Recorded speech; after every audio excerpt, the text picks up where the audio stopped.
Nagbigay ng panawagan si AFP Chief of Staff General Romeo Bronner Jr., sa lahat ng miyembro ng Armed Forces of the Philippines na huwag mag-focus sa kaguluhan sa politika. Ayon sa kanya, marami silang trabaho na dapat unahin, kaya mas mabuti kung tutukan nila ang kanilang tungkulin kaysa makisawsaw sa mga intriga at gulo sa politika. Marami tayong trabaho, at bagkus marami tayong naririnig na kaguluhan sa ating politika. Huwag po tayong mag-focus doon, instead, let us focus on our jobs. Marami pa tayong kailangang gawin, ani Bronner.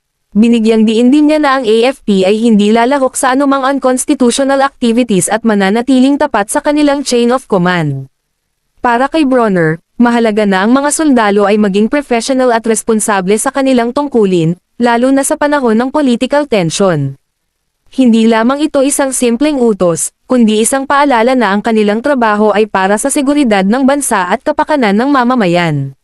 Sa kabila ng ingay at kaguluhan sa politika, naniniwala siya na dapat manatiling disiplinado at nakatuon ang bawat miyembro ng AFP sa kanilang responsibilidad bilang tagapangalaga ng bansa.